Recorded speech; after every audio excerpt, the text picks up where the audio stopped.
संगीतकारांनंतर त्यांना वाढदिवसानिमित्त शुभेच्छा देण्यासाठी सर्व केशवनगरमधील गुरुवारचे ग्रामस्थ उपस्थित झाले. मी सर्वप्रथम सर्वांचे अभिनंदन व स्वागत करतो.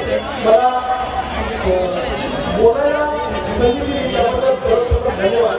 मला दोन चार गोष्टी संगीताबद्दल सांगायचे की कितीतरी गोष्टी तुमच्या छोट्या छोट्या गोष्टीच्या लक्षात येत नसतील, पण मी आता आवर्जून आठवण करून देतो.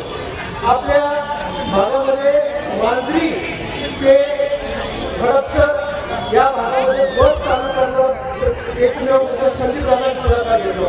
ही गोष्ट मी अजून विसरू शकत नाही, कारण आज आपण बघतो रिक्षा ट्रॅफिक जॅम ह्या प्रकारामध्ये रिक्षामध्ये 8-8 जण 7-7 जण कोंबून येतात. त्या लोकांची गैरसोय न व्हावी म्हणून संगीतकारांनी बस चालू करावी म्हणून पुढाकार केला होता. 5 रुपयामध्ये मला जसं आठवते बरोबर.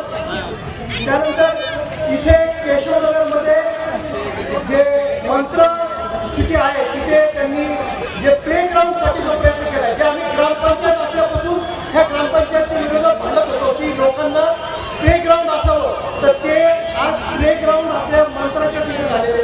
त्यामुळे अशा काही बऱ्याचशा गोष्टी आहेत ते संदीपदादांनी त्यांच्या समाजसेवेच्या कार्यक्रमातून केलेले.